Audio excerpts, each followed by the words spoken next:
uh, which seems to indicate that the Olmecs had some contact with Africa and possibly had their origins in Africa. The Olmec civilization flourished, blossomed, and bloomed, and seems to have disappeared suddenly. Bang, snap, and it's gone. What I don't remember about them, though, their disappearance was sudden.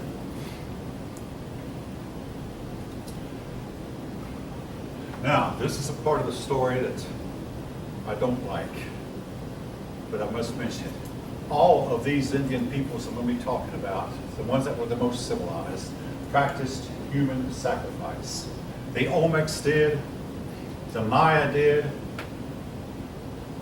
the Aztec did, and the Inca did. 4 groups: Olmec, Maya, in that order, that came in that order, Aztec, and Inca. All practiced human sacrifice. This ultimately led to their undoing. And again, you all know my feeling on the matter. We in 21st century America are practicing human sacrifice also.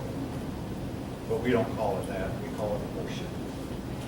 Call it what? Abortion, yes. 60 million babies in 45 years. Well, we're going to miss them. It guarantees that you young people won't have Social Security. It also helps to guarantee that we're going to lose a war in the future, like the Romans did, when they were conquered by a group of people who did not practice abortion, did not practice birth control, and did not expose the babies that were born. The Germans, mainly, defeated the Romans. Civilized people are more prone to try to limit their population than the uncivilized. This is simply stating a fact. I had someone this morning, but that's your opinion. Some of this, I've been called opinionated, that's fine.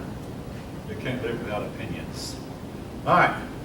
But anyway, they disappeared suddenly. The next group we'll talk about is the Maya. Oh yeah, the Olmec had writing. They were civilized, but we can't decipher it, we don't have enough of it. Now, I had the privilege in 1976 of visiting Central America. I visited the big Mayan city of Copan. Copan has the world's biggest pyramid, not the tallest. The pyramid of Giza is taller, but the one in Copan takes up more volume than the one in Giza, the Egyptian Great Pyramid. The one in Copan is made of dirt, so we don't have any mystery of how they made it. They just kept carrying the dirt until they had enough of it. The Maya had writing. All right, I'll get to the writing part in a minute. When I visited in 1976, their writing had not been deciphered. The scholars knew they could because we had a lot of it. So they knew they eventually would, and they eventually did. I said to myself, when they decipher it, I'm going to read it. I didn't. I don't like what it said. They told of methods they used to call up spirits. They told of methods they used to call up what I would almost have to say are demons. And how they could communicate. Basically, they would open up their bodies and let blood out until they started hallucinating. But weirdly enough, they have a story in those writings that's very similar to the story of Adam and Eve in the Garden of Eden in the Bible. And the date they ascribe to that story is 4000 BCE. Similar to the date of the Garden of Eden in the Bible. Very similar. Well, the Mayan script was actually deciphered by a Spanish priest when the Europeans first discovered the Mayans. The Mayans had 9 books. The Spanish said this is the work of the devil, and they started destroying the books. 4 have survived to this day. The other 5 are gone. So that's how we know what we know about the Mayan writings. Now, the Mayans had a calendar. Maybe you know this. When I first started teaching here, nobody knew it. The Mayan calendar ended December 21st, 2012. Now, as we got closer to that day, they got everybody in class doing it. Yeah, December 21st. And they asked the Mayans, well, what's going to happen on that date? The Mayans said, well, what do you do on December 31st in a year? You just start the calendar all over again. Now you come to December 31st, your calendar runs out. All right? Repeat. Go back to January 1st and start it all over. They said that's all, but actually there are persons who believe that it meant more than that it was the beginning of a new age, than in this case the age of Aquarius. Now, does anyone know what the precession of the equinoxes are? You do, excellent. That's the response I usually get, maybe one person in class. But basically, when the equinoxes, when the sun has, when the earth has an equinox of the sun, it occurs in a certain constellation. We're about to leave the old constellation and go into the age of Aquarius, where the sun will be in this constellation Aquarius from here out for the next thousands of so years. So some people believe that the Mayans were saying it would be the dawning of a new age. Be that as it may, the age of Aquarius is supposed to be the age where the peace finally arrives on Earth. All right. I don't claim to know the future. Now, in the Mayan city of Copan, they had a ball court. The losers of the ball games were sacrificed. I think I mentioned that once.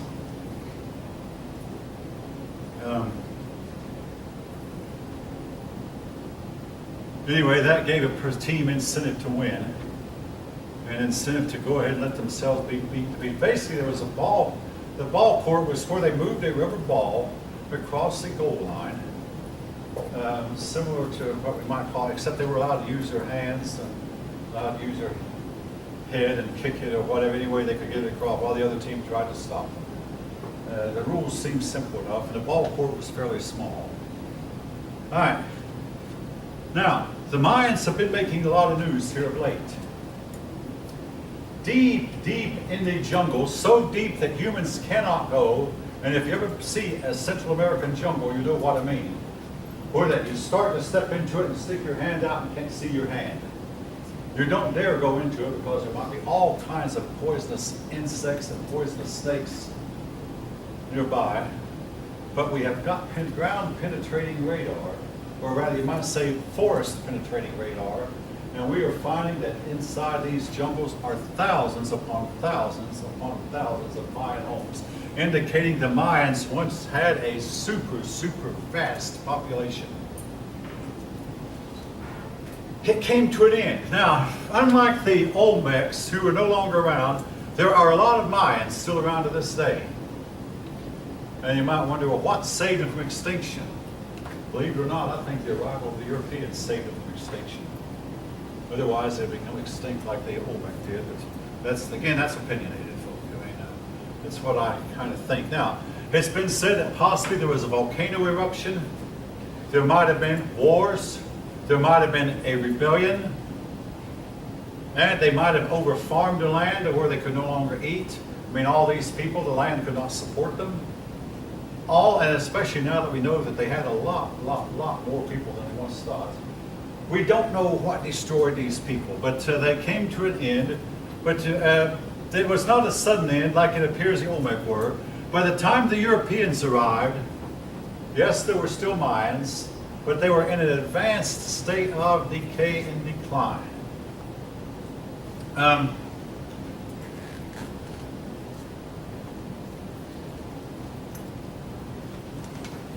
right. Now, all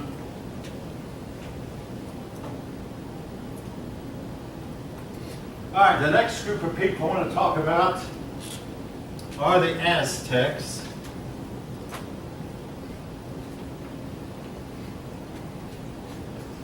All right, now the Aztecs, these were the people who were in power when the Europeans actually arrived.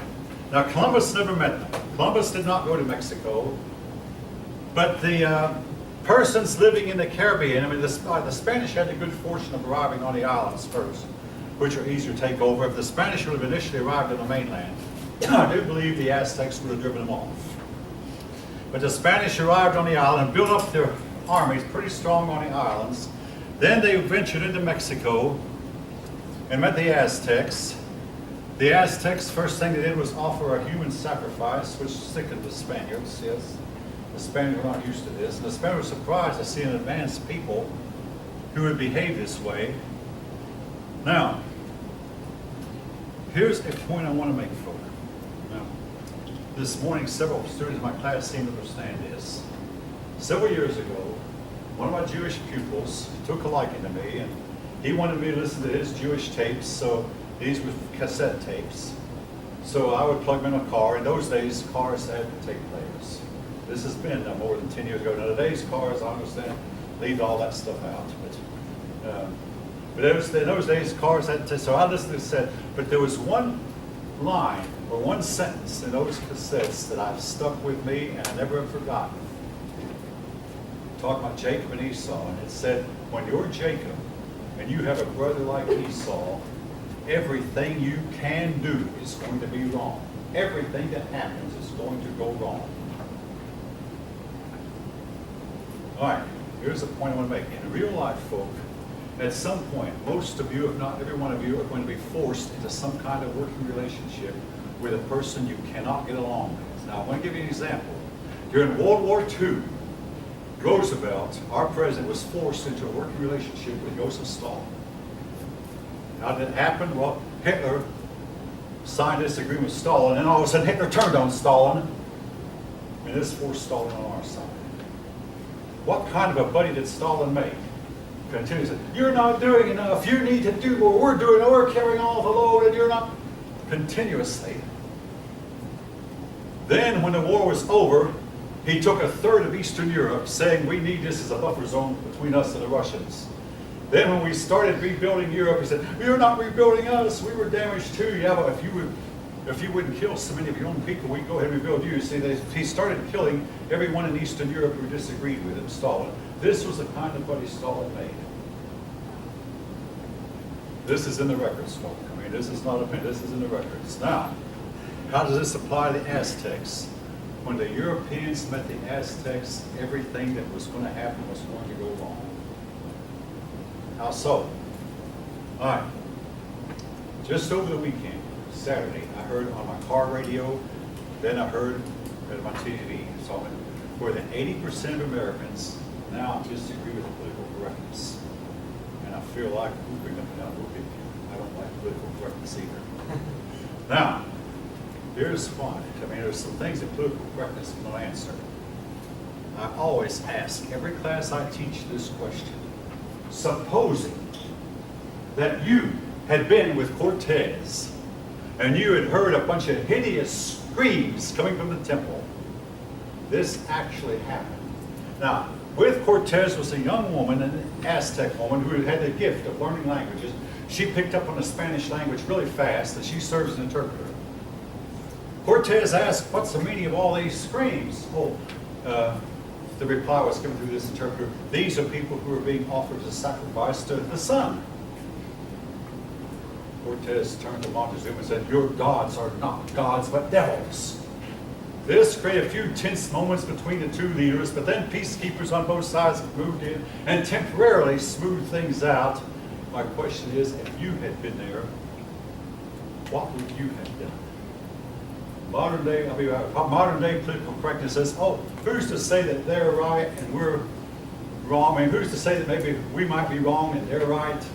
Let them do their own thing. Cortez didn't do that. Cortez went in and stopped it. Yes? It's not like they hadn't seen that type of murder. What's that? It's not like the Spanish or other colonists hadn't seen that type of murder. They did the same thing in Ireland. They killed women and children and brothers. Okay. I mean, I'm glad believe me, I'm going to get to that. Here's the issue. I had a student do a paper on this topic, and he said when you study and try to analyze which side was more wicked than the other, you can't tell whether the Spanish were the more wicked or whether the Indians were the more wicked. The morality of both of them was highly, highly deficient. Now, let's tell you, today is the 15th. On Friday, it was what used to be Columbus Day, but we celebrate Columbus Day on Monday anymore. But we don't think about Columbus Day much anymore because Columbus is now going down in history as a super mass murderer. All right, I see it. No, that's fine. But I want to draw your attention to a certain fact. In the fight between the Native American and Spaniard, it appears that the Native Americans, Columbus's crew were not the best men. When Queen Isabella gave Columbus 3 ships, she told a bunch of prisoners and inmates, I'll turn you loose if you'll go with Columbus. I'll pardon you. So, I mean, I remember reading a science fiction book where that some Earthmen met Martians, and they said only the best of humans would be allowed to mingle among them, fine and dandy. But the people we sent over were not the best that Europe had to offer. Well, Columbus had this 11-year-old boy at the helm of his largest ship, the Santa Maria, one night. The boy turned away to the left. The ship came to a place where two currents came together. The 11-year-old couldn't handle it. I'm not sure what it. The ship ran aground and cracked up and dashed to pieces. That meant Columbus had to leave a bunch of his men behind. So Columbus left some of his men behind. He took 7 Indians with him, with a lot of gold we found. Took 7 Indians, went back to Spain. Oh, the Spanish court was highly impressed. This time Columbus took 17 ships with him, most of them armed. They came back to the place where they left the crew that left behind, found them all dead. Now, folks, this is in the records. We don't know how, perhaps, I mean, these people being criminals, perhaps they had tried to steal Spanish food, perhaps they tried to they tried to steal Indian food, perhaps they tried to rape the Indian women, and perhaps some Carib headhunters came up from the Caribbean, came up South America, and we don't know. But to the Spanish, it was obvious the Indians had killed Europeans, and this led to the rampage. I'm not saying it was all justified, but a point I want to make, folks, is when the two sides met, it was inevitable there was going to be a clash. Now, if you believe that Europeans should have stayed home, I think, if this offends you, I don't know, you need to wake up to the world of reality. If you had decided to stay home, your cousin would have gone. Or if your cousin wouldn't have gone, your neighbor would have. There was not enough authority to keep them out.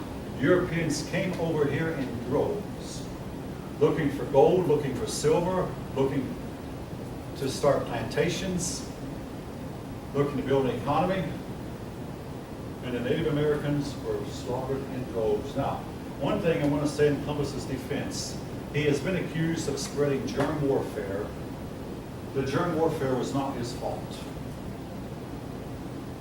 All right, I've already mentioned, oh yeah, the American Indians did not have cattle.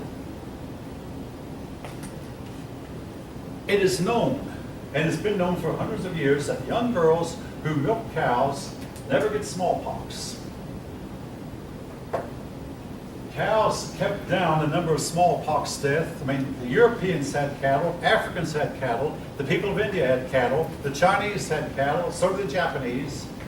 They kept the number of deaths from smallpox down. But when smallpox hit the American Indians, it wiped out probably 90% of the Indian population, and this was not Columbus's fault.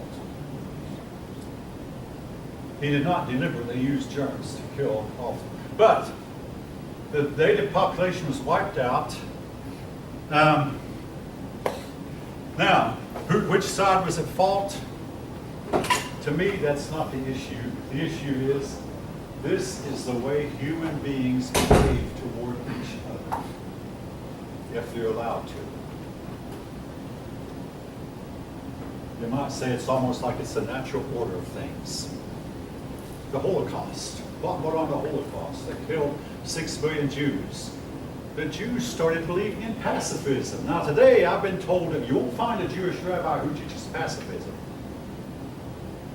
What's wrong with pacifism? When the enemy finds out you won't fight, they're going to come in and slaughter you like crazy and take everything you have. It's human. I see a head nodding. It might be wrong, but it's human nature. It's reality, folk. You've got to stand up for yourself and you're willing to defend it, or they're going to walk and run all over you and take what you have and make slaves of you. It's what people do to each other. I'm not saying whether it's right or wrong. It's just what people do. Now, having said that, the reason I'm so concerned about it is, I still say once again, the United States is doing a lot of the same things. And for those of you who are Jews, you might recall a little bit of Jewish history. The Jews went in and conquered the Canaanites because they were sacrificing babies. Then they turned around and started sacrificing their own babies. driven out of their home.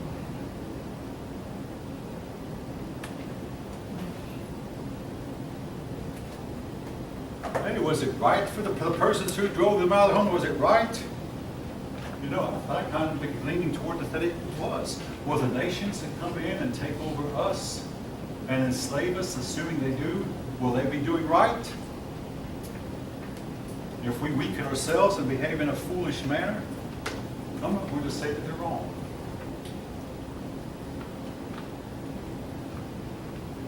Hey, most of you appear to be awake and most of you appear to be listening.